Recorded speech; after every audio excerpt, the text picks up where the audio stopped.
Welcome to the Read, Talk, Grow podcast, where we explore health topics through books. In the same way that books can transport us to a different time, place, or culture, Read, Talk, Grow demonstrates how they can also give a new appreciation for health experiences. Books can provide understanding of health topics and provide a platform from which women's health can be discussed.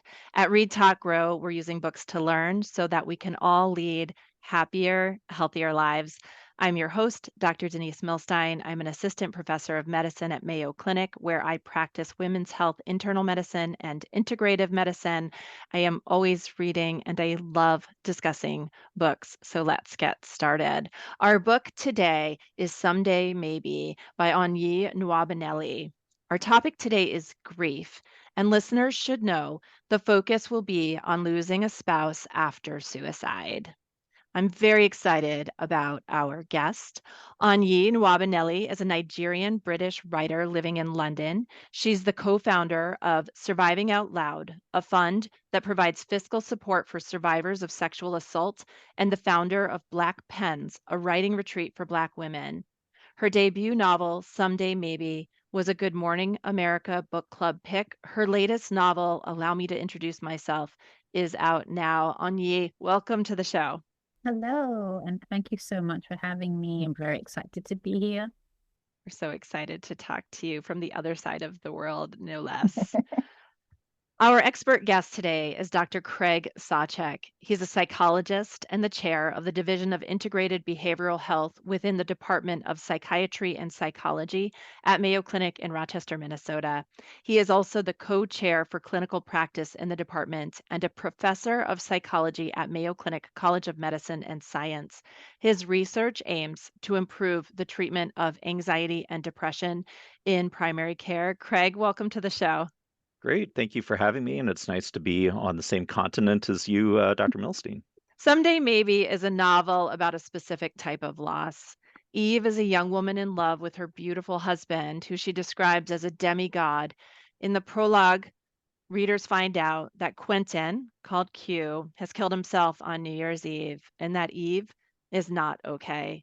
The novel witnesses her grief as she's surrounded by a loving family, generous friends, and a hateful mother in law.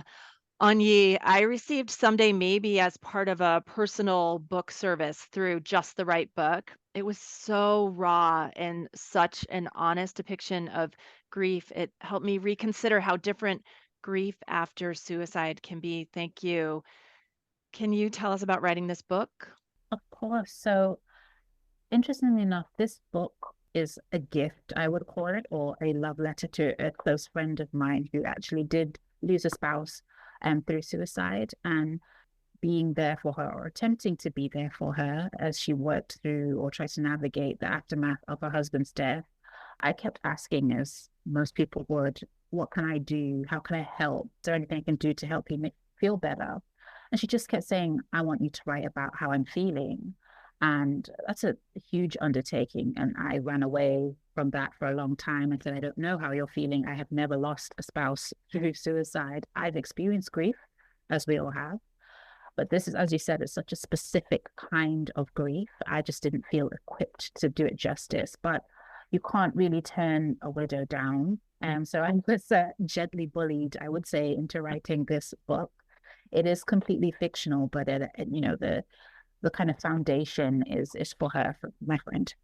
What an incredible gift for your friend. I've heard many people talk about using their writing to process their own emotions or their griefs or circumstances. And such a gift to give that to your friend to help her process what you were witnessing. And I'm sure it was solace for her. Craig, tell us about your reaction to the book.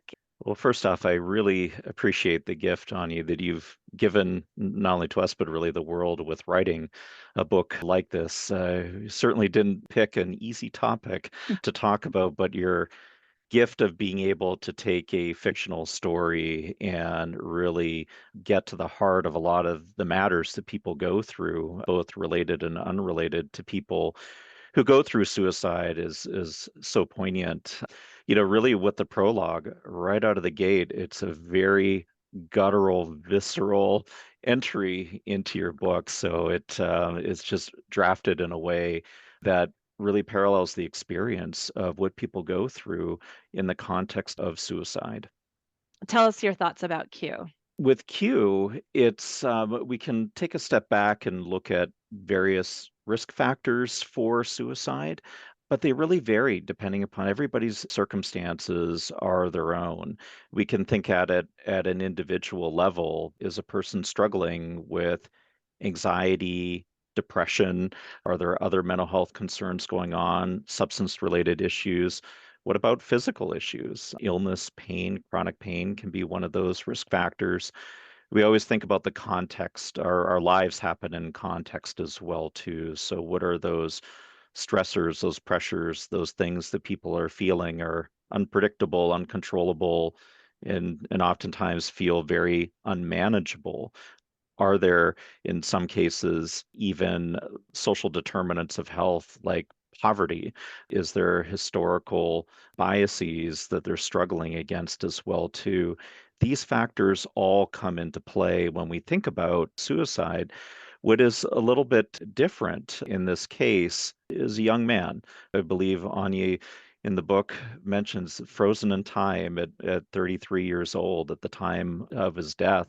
When we look at rates of suicide, we do tend to see rates happening more commonly in younger populations, but also in older populations as well, especially older males. So it's also not uncommon that we do see with men in particular, when they actually do attempt suicide, it tends to be more lethal means that they use in comparison to women. Essentially, everyone is potentially at risk, and it can be Mhm. really hard to know what people are navigating inside their own minds and hearts. I have a couple of quotes about grief that I just wanted to read to both of you and have you respond about it. So, in the first one, when someone you love dies, there's a period of disbelief, a time of dug in heels, the refusal to process your new reality. Is this something you have witnessed, Onyi? Absolutely. And it's something that I've experienced personally. I think there is that time of denial where you're just like, you know what, I can't actually believe it, especially if it's an untimely death and something that you weren't expecting. And the way that things are or have been for a long time is that when it's an untimely death, something that shocks you, you feel kind of affronted. Like this isn't the sort of thing that happens to me or my family. This isn't the kind of thing that I'm used to. This is stuff that I watch on TV, on YouTube, on true crime documentaries. It's not something that I should be experiencing personally. So it is a bit of a slap in the face, or it can be. And I've experienced that before.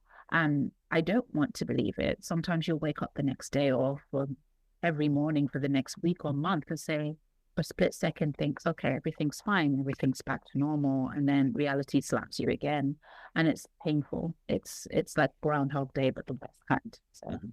yeah. There's a similar quote, Craig, where Eve's phone rings and she briefly thinks it might be Q. And she says, I can be forgiven, can't I, for thinking for just a second that it's him. This is a common experience, isn't it?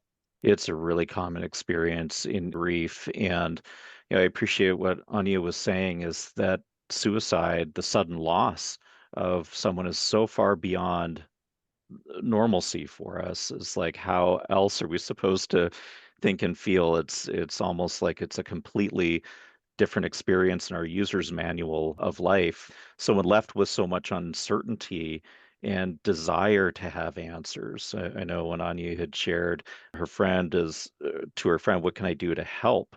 You see this playing out in the book, and you also see questions about why, why did this happen? So the desire to have an answer, the desire to have even one last conversation with a loved one, even though intellectually we know they have passed, something as simple as a phone call, that desire, that innate desire to have a conversation, whether it be to have closure or to hear them one last time, can really see that play out in the book and in people's lives. And you make a comment through the book, Ani, that there are several memories Eve has where she says she didn't know this was going to be the last time for this or the last fight they had or that kind of thing. And of course, that is common across loss. One of the other really important parts of the book, Onyi, is the people who surround Eve. And she has a very difficult grief process, as is understandable. But the quote that I pulled as where you note that to grieve is to frighten the people you love. Will you talk about who surrounds Eve at this time? So she has a very close-knit family that surrounds her. She has her younger brother and her older sister, Gloria, and then her wonderful parents. She also has her best friend, Bea, who's there almost from the beginning, and then obviously these wonderful new friends that she meets along the way. And that quote that you said, it rings so true because we're encouraged or expected, I should say, when we've experienced a loss to rally really quickly. Yes, you can have 1 or 2 days where you can be sad. After that, I expect you back at your desk. You need to be composed. You need to just have moved on. You need to lock away all of those emotions and participate in the world as we expect you to. And part of the reason I love Eve is because she completely refuses to do that. She says, I'm going to give this huge loss the space and time and it deserves, and that Q deserves for me to mourn him properly. If that means I lose my job, that means I lose my friends, that means I don't bathe, that means I don't eat. That's how it's going to play out. And she's brave enough to do that, and also privileged enough to do that because it just isn't the case for most people. I love how you said, though, that she's brave enough to do that because I think culturally, when we see people, let's say, fall apart, and she describes it herself as falling apart, that we might have a tendency to view that as weakness. But if we don't grieve, we carry it with us for longer. Craig, do you agree as a psychologist to that statement? Very much so. I mean, there's so many different pathways through grieving, and it happens in context again. So, one of the things I was struck by was the familiarity of pulling back and absolutely shutting down. And at what point does it become perhaps too much of a good thing or too much of a needed thing? Because you can see the tensions that Eve and her family and her friends go through with trying to redraw her out on that. Sometimes it feels like they're trying to do the right thing paternalistically on their own terms. Like you can see it play out with her mother, with really trying to bring forward spirituality and making that more intentional in Eve's grieving. And then with other family members and friends, trying to get to the real basics, like we got to get you bathed, we got to get you clothed, we need to get soup into you, trying to restore things. And you really see that tension going back and forth because, on the one hand, family and friends are trying to bring normalcy back into a person's life when a person's life no longer is defined by normalcy.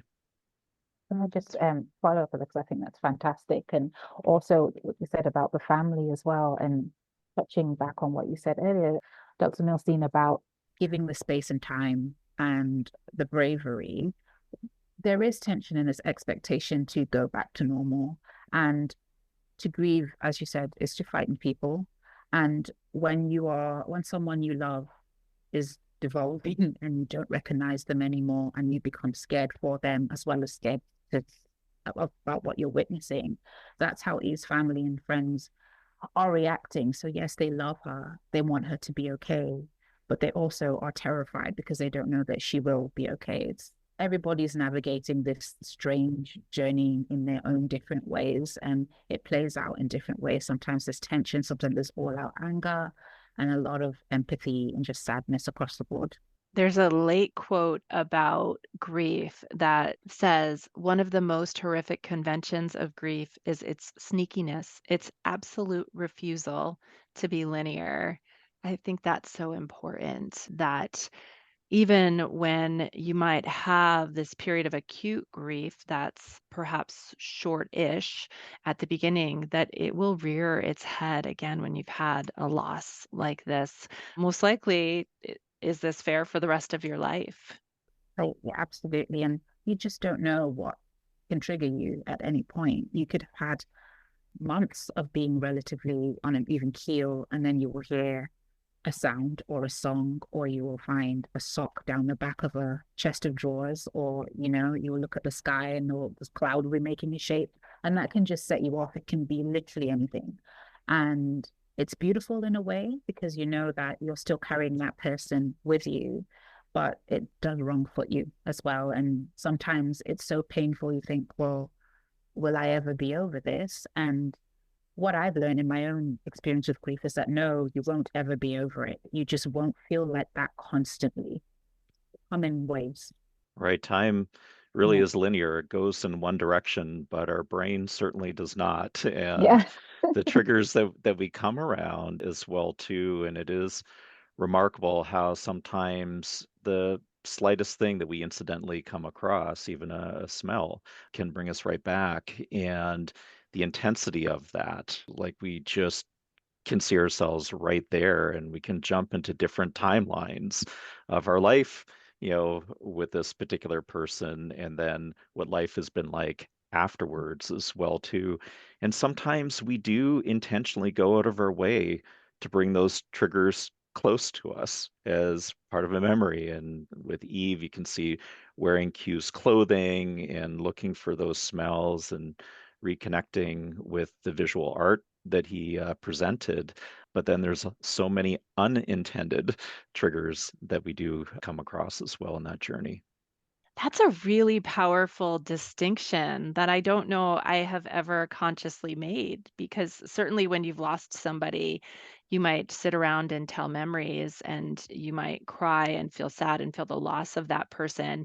But you're absolutely right. It's like you knew you were diving into that as opposed to, I don't know, walking through the grocery store in a certain season and seeing something that reminds you and just being blindsided by that. And both experiences happen.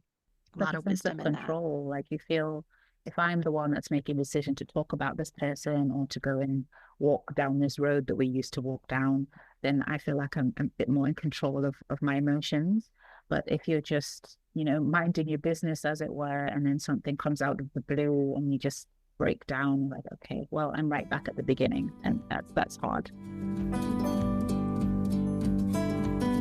Hey, listeners, we hope you're enjoying this episode of Read, Talk, Grow. If you find our discussions helpful and insightful, please take a moment to subscribe to and rate Read, Talk, Grow on your preferred podcast platform. And don't forget to tell your friends to listen. Your support will help us reach more readers and those eager to learn about health through books. As always, feel free to drop us a line at readtalkgrow@mayo.edu with suggestions for books, topics, or any comments. Thanks for listening. Craig, I want to talk about how difficult it can be to recognize someone in pain is considering suicide. Eve says in the book, I have the added bonus of a searing, unabating, vice-like guilt, a result of failing to notice he was in danger of being lost. This is also common, but can you reflect on that for us? See, talk about guttural and visceral. There's another example, right there. Part of the human experience is suffering. It really is. We have emotions, all of us do. We have very positive emotions, happiness, excitement. We also have a range of negative emotions like guilt and shame and sadness and fear and anxiety. It's just part of the human experience. And we all accept that as part of going through life. But those experiences, things in particular around sadness, like really profound sadness, our thinking doesn't always go to, is this a risk or warning sign that somebody really is in trouble? It's such a private experience. And I think that's the thing that as a clinician, I struggle with most, and also with the patients who I've seen who have lost family members as well too to suicide. It's that uncertainty and not knowing.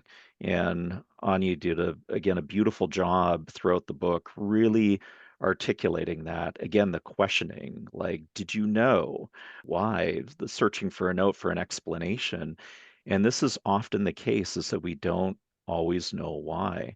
We do our best with identifying risk factors without a doubt, but oftentimes we are left with that.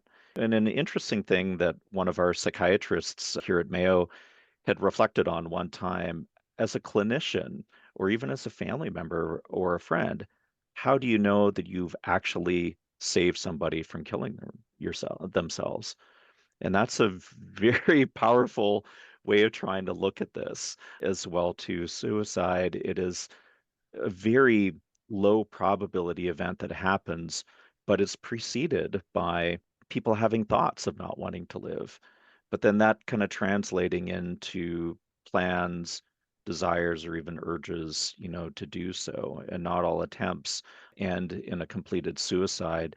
But it happens on a continuum, and there's so much uncertainty in there that oftentimes when it does happen, we are left with, what did we miss? And this is part of the experience of going through this. And honestly, sometimes we will never get those answers.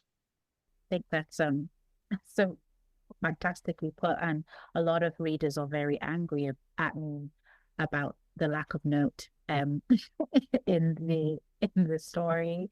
I've had hundreds and hundreds of people asking me, why did you do that? why why was there no closure? And what I can say to them truthfully is, because sometimes you just don't get closure, and sometimes you do get closure and it's hollow. It doesn't give you what you're looking for, and life doesn't always work that way. It's not always tied up in a neat, tidy bow, and suddenly you understand everything and you feel better. So I apologize to anybody who's still angry at me about that, but I had to stay true to the story. But yeah, it's exactly as you said. Sometimes you just don't know. And you don't know if there's something that you've done or said that could have saved somebody, but you also don't know that.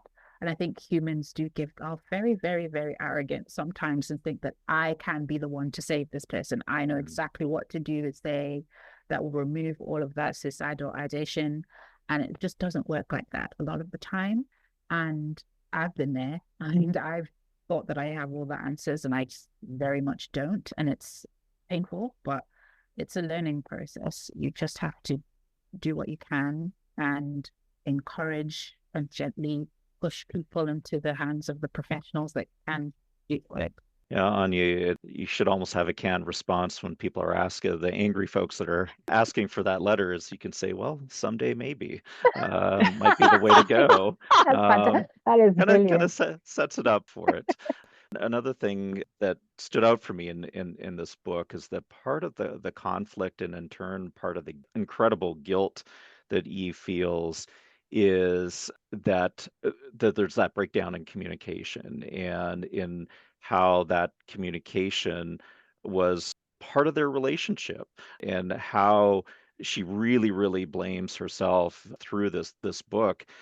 And I do wonder that, given how you describe Q, he's maybe not necessarily a person of speech or words, is how he communicates where he is at through his medium of photography and pictures. That's kind of what I was struck with and maybe left with, that, okay, you didn't give us a note on you, but you did give us his pictures and the representation of that. And maybe, given that's the way he's always communicated, maybe that's how he communicated where he was at and where he was leaving as well. I have so many thoughts right now. I don't even know where to go next because this I'm a is just a psychologist. We can sort all really that out. this is just a really powerful conversation, and I love looking at the book from different perspectives. And honestly, the issue of the lack of the note in the book is, to me, you being authentic and honest with what is many times the reality. And while some forms of fiction promise you to wrap up tidy in a bow, literary fiction doesn't do that. And I feel so much gratitude for authors who are willing to leave it messy because, to your point, life is often messy and we don't necessarily get that closure note or no note, which doesn't necessarily answer all of the questions. I have a question about how people behave when someone loses a loved one to suicide. There's a description in the novel of people claiming, like on social media, that they knew the deceased probably better than they do and turning it onto themselves. I'll miss him, these kinds of things. Craig, maybe as a psychologist, you have some insight. Why do people do that? Because they can. It's one of the things too that is very, very common, as we're talking about, people grieve in so many different ways and try to approach it in so many different ways. So on the one hand, when somebody's going through a terrible loss, like a suicide, there are like the people that are tightest to you can come out of just be there literally 24/7 to try to hold you as you're just literally crashing in every part of your life. But also part of the reality too is you can even have people that are incredibly close to you distance themselves. They don't know what to do. They honestly don't know what to say. It's, as we were talking a little bit earlier, threat and the fear of grief. But the reverse is actually true, is that sometimes there are people that come out of the woodwork, people that you don't expect, to play a role in helping you through this journey as well. Some people that you don't know that are maybe connected in some kind of way. And in this book on the Isle of Man, with some of the folks at the presentation, Q's work, and not knowing that Eve is Q's wife, but they were very, very felt this connection, very deep connection with him. And then in other instances where people come into the mix, when Eve is at the art class, Dodge is going to the support group, which, remember, we don't always need to see a therapist in order to get to a better place here, but people who have no context but can also come in and play an incredible role in our own recovery. People are interesting. There's nothing more interesting than the human condition. None of us have user's manual of how to deal with grief. I love that. And you did share that Eve's family is really encouraging her to seek therapy because at this point they're quite worried about her and her health and some other things going on in her life. And they want her to see a therapist. And she finally agrees to go to a support group, which she goes to for a very brief part of one session and then finds a drawing class across the hall or in another room in the same facility. And she doesn't tell them, but she starts to go there. And she too uses some art to process her emotions, which is quite lovely. Anyi, can you tell us about those art students who are looking at Q's work and speaking as if they know him and they can see all of the insights into how he was feeling when he created this work, of course, after he had already committed suicide? Absolutely. So with somebody like you, and I think we do it, everybody does it to a certain extent. When you form these kind of parasocial relationships with people and their work. I kind of have that with Beyonce sometimes. So it's like I can completely understand. You follow somebody, their work speaks to you on at the soul level, and you feel almost like you do know them. And so when they are gone, you cling harder to what they've left behind, which is the Q is his work, his photography. You feel like you have the right to say, okay, no, maybe I actually do know what was going on. If I can analyze the work, if I can see what's there, I can pick out and say, okay, this is where the turning point was. I can see things. So I understand that, because again, when you don't have any answers, you try and make answers out of nothing or what you feel you can hold on to. That's where I was going with those photography students, with his followers, and also because Q is a very kind of magnetic figure. He's wealthy. He's very beautiful to look at. He's also married, so he wasn't one for interviews and big splashy kind of out there type of personality. He was kind of reserved. He had the things he loved and the people he loved and his work. And so when people hold themselves back, again, it's that parasocial relationship type of thing. We almost feel entitled to an artist or to a public figure outside of their work, which is terrible. Social media also does not help at all and has not helped that. Yeah. So those students, I could understand where they were coming from because I see it play out daily on social media. In the past week, we've lost some amazing figures, Maggie Smith, and James Earl Jones, all of these people that have played pivotal roles in the consumption of our media as we've gone through the years. And you don't know what to say and you don't know what to do. So you kind of feel like you've almost lost a family member or a friend because you're just you love their work so much. So let's talk about Eve's family. They just immediately surround her. They cook for her. Her father probably gives her too much medication at the beginning. She has some reality checks with her sister. How important when you're grieving a loss, particularly a traumatic loss, is this support system? Is it to have this support system around you?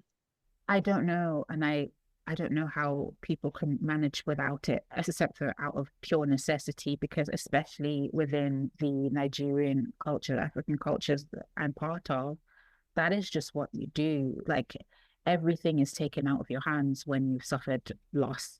Everything is planned for you. Everything is sorted. You don't have to worry about food. It's almost like I said in the book, you don't have to worry about getting showered. Someone will put you in the shower and someone will change your sheets. Somebody will take care of everything in the house. There will be multiple prayer circles across multiple churches praying for your deliverance and your peace after the event. It's so ingrained in our culture. And Eve's family obviously rise to that occasion. And both my parents are doctors. So a lot of what you see in Eve's parents just comes from my parents as well. So yeah, again, and it's aside from knowing that you cannot fix somebody's broken heart, you do everything else that you think that you can fix. So yes, in Eve's dad's case, it's getting her sleeping and anti-anxiety medication to make sure that she can actually rest. For her mom, it's filling the house with things that will help her serotonin levels. For her sister, it's taking on the legal aspect of things. For her brother, it's just being there because he doesn't know what to say. So his presence has to suffice. And that's enough. In my losses, my family and my best friends have rallied around me, and I know that I wouldn't have been able to put myself back together again without them. And so it does break my heart to know that there's so many other people that have to navigate this kind of thing by themselves. And which is why, for me, community is so important. And the different kinds of love that I speak about in the book are so important. Everyone prioritizes romantic love, and it's fantastic and it's beautiful. But that familial love, that platonic love, it's equally as important to me. And I feel like everybody should have that.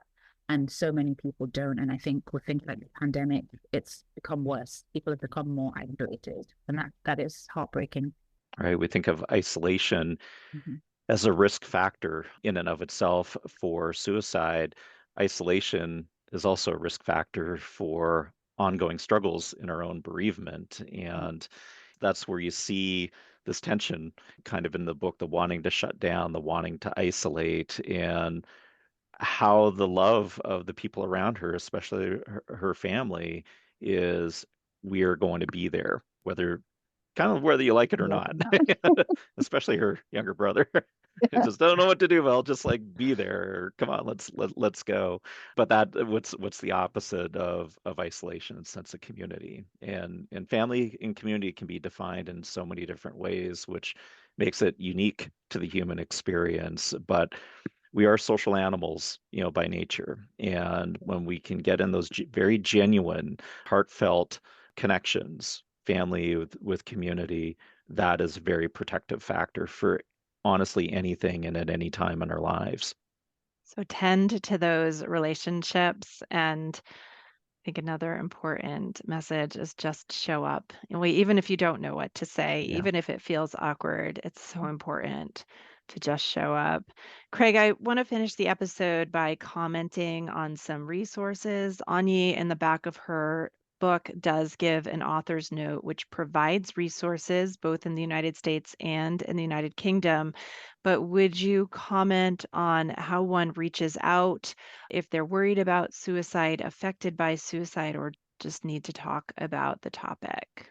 Yeah, so again, one of the things I really, really appreciate with Onyi's book, not only does it give us some language to start to put together our experiences, but also, honestly, from a public health perspective, here in the book, here are the places that you can call the National Suicide Prevention and Lifelines, both in the US and the UK and other parts of the world as well too, because these things are 24/7. We need to have these things available to us, and that's why I appreciate that national healthcare systems have put this into place. But also, let's get back to isolation. And when we're in that dark of a place, depression, suicidality creates the cycle of feeling, thinking, and behaving that just tries to draw you into that more isolative state. And the thing that we always hope is trying to change this private experience that people are going through and even reaching out to one person, whether it be a family member or a friend or even their family medicine team, somebody like that. Anybody to break out of that isolation really is a lifeline that we try to do. And it's so hard when we think about when the individual themselves is what they're going through, because the nature of the beast is to draw them inward, cut them off from other folks to further isolate. Like, I can't even begin to describe the tremendous amount of courage that it takes for somebody when they're in that place where the thoughts are starting to turn into urges or starting to turn into plans, and they're really thinking about this, the incredible courage that it takes for them to reach out, especially during such a vulnerable time. Thank you for that. I think that is a really excellent message. Thank you, Onyi, for writing this important book and for talking about this difficult topic. I really appreciate my conversation with both of you today. Fantastic. Thank you so much again for having me. This has been fantastic. I've had a great time. Great. Thank you. Read, Talk, Grow is a product of the Women's Health Center at Mayo Clinic. This episode was made possible by the generous support of Ken Stevens. Our producer is Lisa Speckhard-Pask, and our recording engineer is Rick Andreessen.